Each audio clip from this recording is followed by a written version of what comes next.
Whether you like it or not, the anime and manga world is in about as weird as a spot as it's been in the last decade, with MHA's manga now over and the only piece of remaining ongoing MHA content being Vigilantes, which isn't done by Horikoshi, and with JJK, Black Clover, and possibly Chainsaw Man all also approaching their ends, 4 out of the top 10 most popular manga on Earth are coming to a close, and roughly around the same time. Now, that doesn't mean that these IP are about to disappear tomorrow. MHA, after the conclusion of this season, will have an entire another season to adapt. Chainsaw Man is just now getting to the Reze arc, they're not even done with Part 1, and JJK is just now hitting the Culling Games, and Season 3 won't be out for a couple of months. And if Black Clover's anime ever does return, they haven't even adapted the Dark Triad arc yet. And thus, while the manga world is somewhat spiraling down into chaos as some of the biggest manga IP on Earth are about to disappear in the next year, the anime world doesn't necessarily have as big of a problem, especially with the release of incredibly popular anime like Kaiju Number 8, which are also in a weird spot manga-wise because Kaiju Number 8 might also be coming to a close somewhat soon. And while I do believe that to be slightly unlikely, they are battling against the final boss of the manga that we've seen up until this point. And while obviously new bosses can always be introduced, and the editors of Kaiju Number 8 are going to want that kind of thing to happen to keep the manga running for as long as possible, I can't confirm nor deny whether or not that manga is going to be coming to an end soon. And thus it feels as though we're currently heading towards a situation, with manga at least, that we haven't seen happen to the likes of places like Shonen Jump since the end of Dragon Ball. See, while I, and the majority of you watching this video, were much too young to remember this period in manga, in the early 90s, when manga like Dragon Ball and Slam Dunk ended simultaneously, the manga world was thrust into what's considered a dark period, an era that existed between the prolific success of Dragon Ball and the beginning of the Big Three. And in these 6 or 7 years, while a couple of incredible manga did continue their run or just begin in the first place, nothing was able to reach the heights of Dragon Ball, One Piece, Bleach, or Naruto. And now with Naruto and Bleach out of the equation, kind of, obviously Boruto's one of the most important and biggest manga on Earth, and with JJK, MHA, AOT, and One Piece either approaching their ends or already over, it feels as though to a lot of manga readers that we're starting to head towards another one of those dark periods. That once these big name IP do finally finish their run, that we're going to be left with nothing substantial to read. And while I would love to sit here and tell you that no, there's no way we're not hurtling towards that reality, unfortunately, there is some truth in that sentiment. That isn't to say that there's not hope on the horizon, because there is. And thus today I want to talk about some of the up-and-coming manga, the manga that I believe will replace the MHA's, Chainsaw Mans, and JJKs of the world. Prolific stories that have existed in the shadows of the manga that have already gotten anime adaptations. Stories that once they do actually get anime adaptations should become some of the largest manga on the planet. And how those specific stories with their specific themes and details will fill the voids that we feel from other stories that we love. So with no further ado, let's get into the next biggest anime explained. But before we get to explaining anything, guys, please, for me, like this video, subscribe to the page, and hit that noti bell. And if you want to see me try to bring real-life challenges to the anime world, go ahead and follow my brand new channel that I created with Stephen He, Chris Barnett, and Danny Mata called Anime IRL. We just released our most expensive and most impressive video we've ever done, Weeb's Got Talent. Really, go check it out. It's very good. Or if you just want to hear me talk about anime and manga, go ahead and follow my anime podcast, Otaku's Anonymous, where me and Danny Mata break down everything that happened in anime and manga this week. It's available on YouTube, Spotify, and Apple Podcasts. So, the world is changing.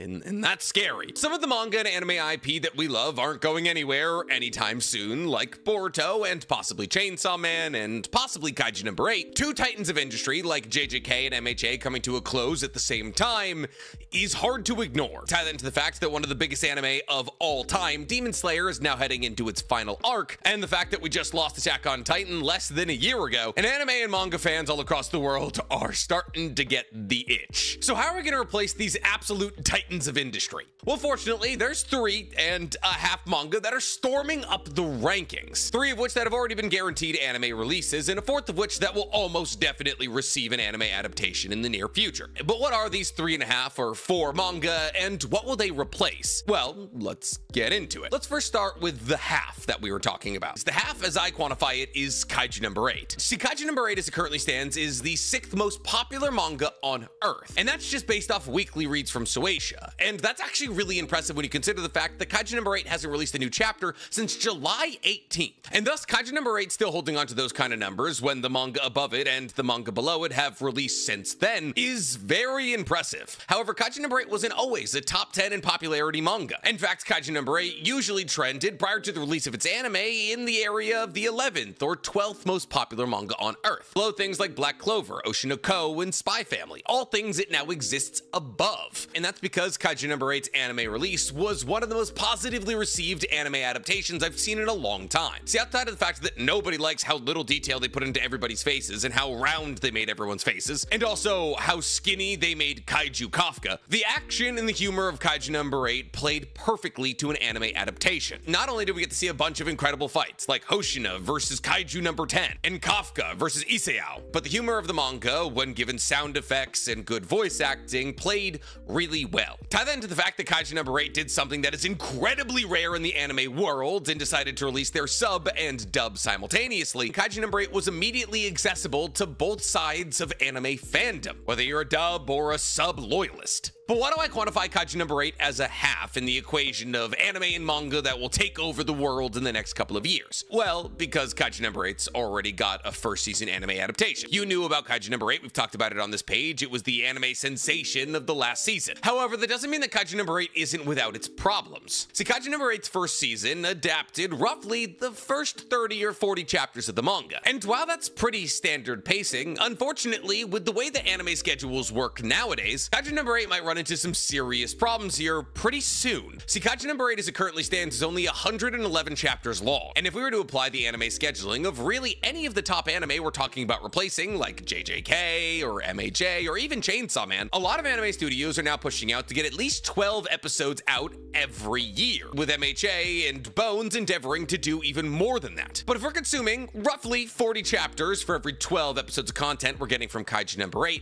that means that Kaiju number 8, if it does truly end with the defeat of Kaiju number 9, will only be roughly 40 episodes long. And thus, if another villain isn't introduced in Kaiju number 8, which I wouldn't be surprised if there wasn't, on account of the fact that the manga is currently hurtling towards Kafka achieving everything he's ever wanted to achieve, that means that Kaiju number 8's manga and anime are also something that we need to consider in terms of replacement. And crazily enough, as wild as it sounds, because Kaiju number 8 was effectively the thing keeping the One Punch Man size hole in our heart filled, but if Kaiju number 8 continues on this trajectory, then One Punch Man might actually exist longer than it, and not for any good reasons. One Punch Man hasn't released a new chapter since February 28th, and these inconsistencies in One Punch Man's release schedule is why the anime release schedule has been so stunted, as One Punch Man also only has about 120 chapters to adapt, as their anime leaves off in chapter 84. But considering the fact that 120 chapters to adapt is more than the entirety of Kaiju number 8, and the One Punch Man manga doesn't appear to be hurtling towards its inevitable demise or ending, then the manga and anime that should have effectively replaced One Punch Man, as it should have ended years ago, might actually be replaced by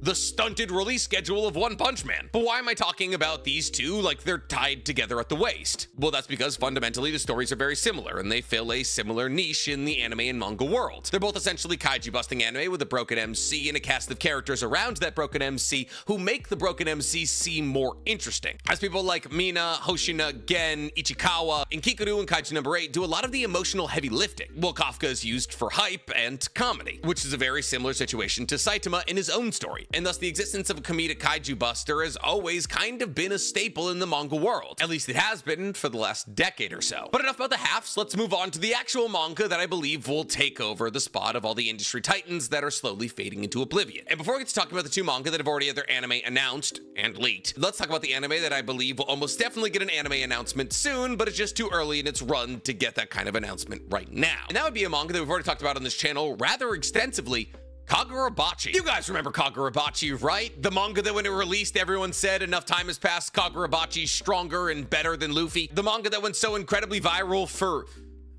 basically no reason at all. The manga that went so viral, people were getting tattoos of the first couple of panels because that's all we had. The manga that went so incredibly viral that its first chapter got more weekly reads than One Piece and JJK. The manga that went so incredibly viral and you haven't really thought about it in the last year. Because yes, that massive hit of virality to skyrocket Kagurabachi's virality happened almost a year ago. The first chapter of Kagurabachi came out September 23rd, 2023. And since that moment, and as of the taping of this video, 44 chapters of Kagurabachi have dropped. And while Kagurabachi no longer trends amongst the top 3 most popular manga on Earth, for the last year it has held a consistent placing in the top 10. And that's because it's good. Now, is it transcendently good like JJK? Is it gonna bring normies into the weebdom like AOT? No, probably not. But also, maybe. See, Kagurabachi is the epitome of putting the fun back in fundamentals. It is the most prototypical manga story you've ever seen in your entire life. In fact, the story of Kagurabachi is so incredibly prototypical that the manga that's currently being adapted in the 2.5D play in Oshinoko-Ko's newest season of anime, Tokyo Blade, is basically a one-to-one retelling of Kagurabachi. And Tokyo Blade is supposed to be one of the more prototypical manga ideas we've ever seen. Because the idea, especially in Japan, of a war scattering a bunch of legendary katanas and then one person stumbling upon one of the katanas and then using the strength of that katana to gather all the other katanas is not only the plot of Tokyo Blade and Kagurabachi, but is also an important subplot in Tower of God. Because here's the thing, stories like this have existed in Japan for as long as Japanese storytelling has existed. And thus, how and why is Kagurabachi so successful? Is it just riding off the virality of the memes that happened a year ago? Well,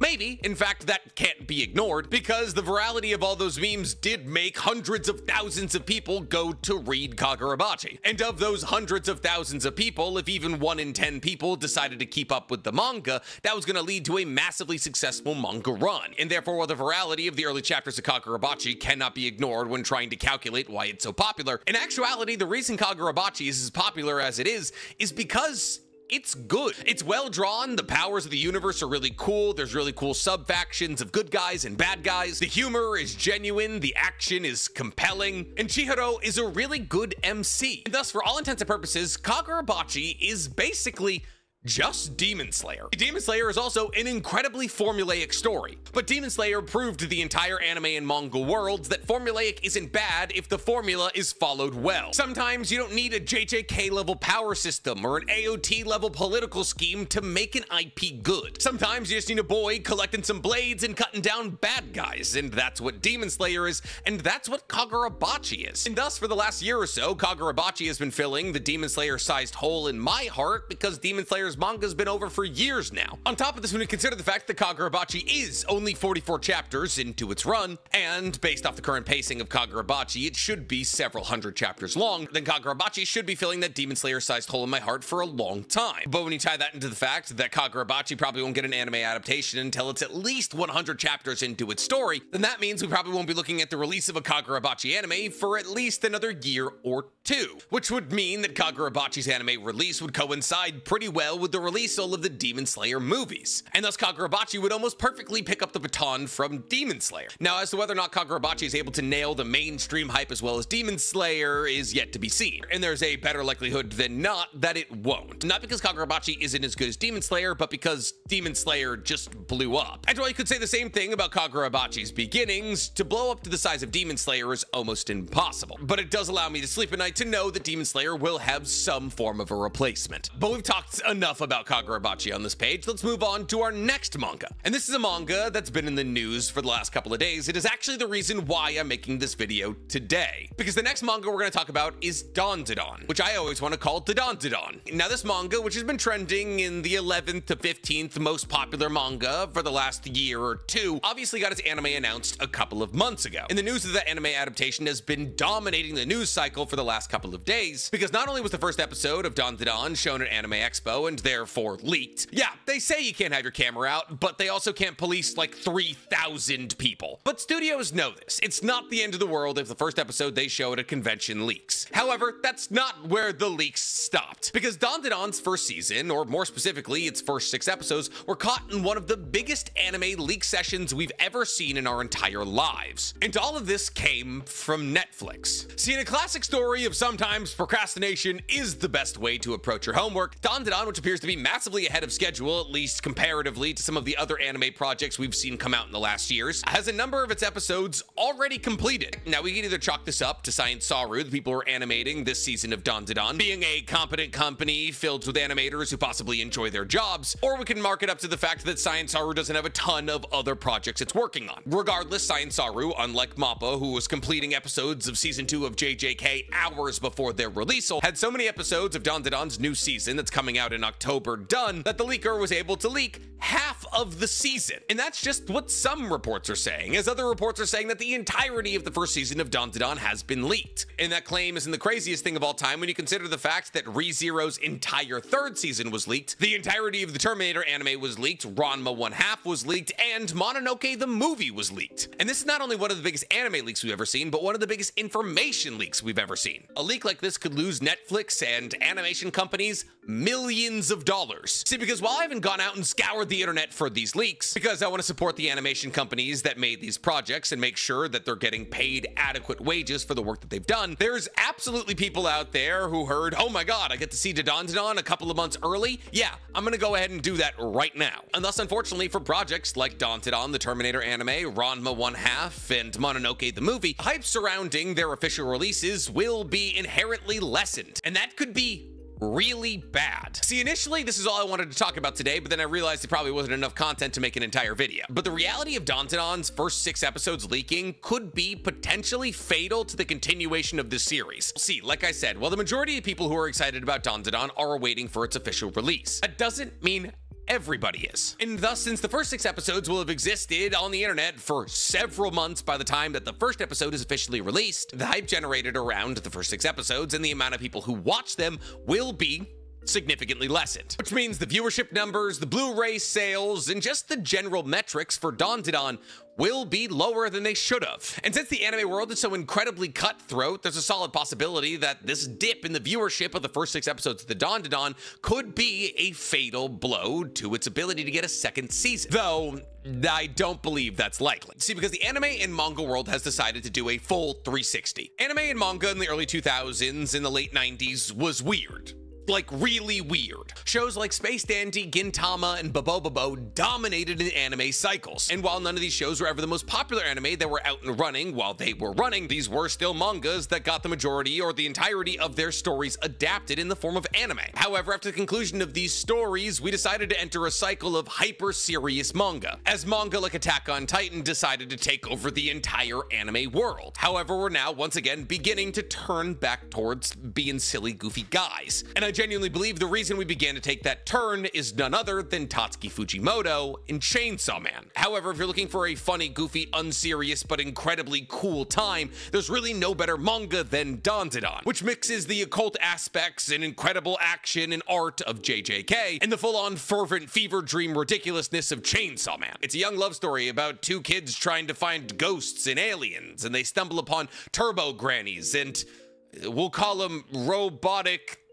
banana monsters. It is an uproariously fun read, and if there's one manga that I genuinely believe could replace the top dogs in entertainment right now, it would be Dandadan. It has the ridiculousness, action, and gore that appeals to an American audience, like with Chainsaw Man, and a fair amount of the tropes that appeal to a Japanese audience. I see no reason that after its official release that Dandadan shouldn't exist as a manga in the top 3 spot, especially after seeing a couple of the snippets that I've seen from the leaks. The animation looks gorgeous, and thus while I don't believe Dandadan will reach a mainstream audience, I believe like Chainsaw Man or JJK will dominate inside of weeb circles, though the possibility of its entire first season leaking does make me very nervous. And if that leads to it stumbling out of the gate in terms of metrics, watch times, and sales, unfortunately, that's just the reality of it. But I guess we'll have to wait and see until October, which is ironically around when the Chainsaw Man Reze movie is releasing. And thus, much in the same way that I believe that there was a baton passed between Naruto and MHA, yes, the stories are similar, and yes, there's a fair amount of overlap in the fan bases, that Dandadan could potentially see a baton pass from either JJK or Chainsaw Man, because as like we said, it's kind of like a baby between the two. Now, I say this because JJK's anime is still probably about 4-ish years from being completed. And if part 2 of Chainsaw Chainsaw Man is going to be the final part of Chainsaw Man, as I believe it's going to be, then Chainsaw Man's anime probably also only has about 4 years. Considering the fact that MHA's anime released in somewhere around 2013 and Naruto's anime ended in 2017, this would be a similar overlap to MHA and Naruto. And thus I believe that Dandadan could vault itself to a level of popularity that we saw with early MHA, as it won't necessarily have to stand on its own for the first couple of years of its anime release, and it'll have a built-in fan base by the time that the two stories that it's like, Chainsaw Man and JJK, come to their closes. However, that doesn't mean that all the up-and-coming manga of the next generation have a direct correlation or comparison to a manga or anime that we love that's huge right now. And I say that because the fourth and final manga we're going to talk about is Sakamoto Days. See, Sakamoto Days has been running since 2020 and has been massively popular since it began. A story about a legendary hitman who quit being a hitman because he married a woman and started a convenience store and got chubby. It's an action-packed comedy manga that really has no direct comparison to anything else. And while it is absolutely a comedy manga, it does feature some of the greatest action I've seen in manga, period. And thus it's hard to not compare it to One Punch Man because it focuses around an incredibly broken MC and a comedy action manga, but it's nothing like One Punch Man. And then you're like, oh, well, if it's about assassins, is it anything like Spy Family? And like, kind of. Well, large aspects of the story do revolve around Sakamoto and his family. The story more revolves around the League of Assassins that Sakamoto once belonged to. And thus, honestly, I really have no direct manga to compare it to. And this is why I'm actually kind of reticent on its anime adaptation success. See, fortunately for Sakamoto Days, it's not coming out until January 2025, but it is coming out on Netflix, so it could have been in the leaks if they had any of their episodes done, which apparently they don't. See, because when it comes down to it, the closest comparison I can find for Sakamoto Days is probably Kaiju number 8, a story about 3-ish protagonists, one of whom is a legendary overpowered assassin, one of whom is an up-and-coming assassin who bumps into him in chapter 1, and then one of whom is a girl who uses her hand-to-hand and big weapons to dominate fights. And thus, I don't know how much space we have in the future of anime for comedy anime. Dandadan is inherently comedic, Kaiju number 8 is very funny, Mashle is already on its 2nd season and one of the more popular anime out right now, and thus while I do believe the pendulum is shifting back to anime being silly and goofy, I don't know if the anime world is going to be able to sustain 4 comedy anime at the top of their power, especially when you consider the fact that One Punch Man Season 3, which already has a built-in massive fan base,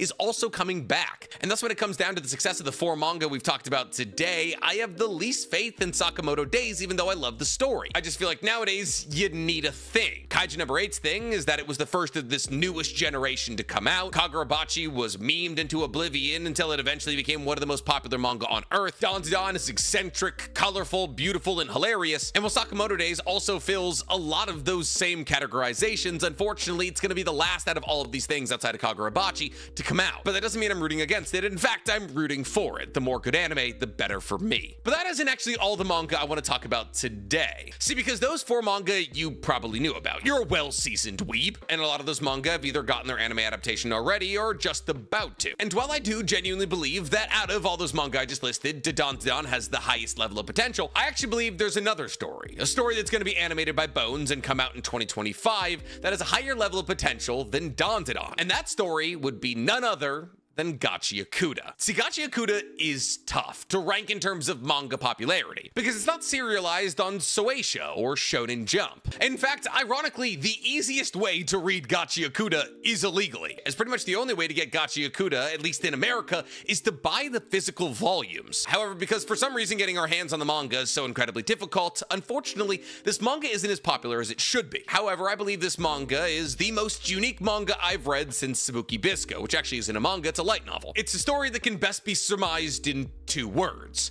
Trash punk. A story where the power system revolves around people pouring their love into items they've had their entire lives. And thus by pouring love into items and taking care of the items that they've had their entire lives, they're able to imbue those items with powers. And in a world dedicated to throwing away the things that no longer suit them, people with this level of dedication to these individual items are very rare. The art style, action, and world building of this manga is almost second to none. I genuinely believe with every inch of my being that it is better than the other 4 manga I just told you about. And even though I have next to no faith in Bones after what they've done to MHA, Bones has shown us time and time again, whenever they want to care about something, they do a pretty good job. And that's why I believe of the 5 manga we've talked about today, this one has the least amount of hype, and therefore its anime has the least amount of hype. I believe out of all of the manga that I listed, outside of maybe Dandadan, that Gachi Yakuta will do the best, and it will carry us forth into this new generation of manga. But I'm curious to hear from you guys. What do you guys think is on the horizon for the next new gen of anime and manga? Do you believe that we're gonna see more stories coming from places that aren't Japan, like Tower of God or Solo Leveling? Or do you believe that Japan still holds its singular monopoly on the greatest manga of all time?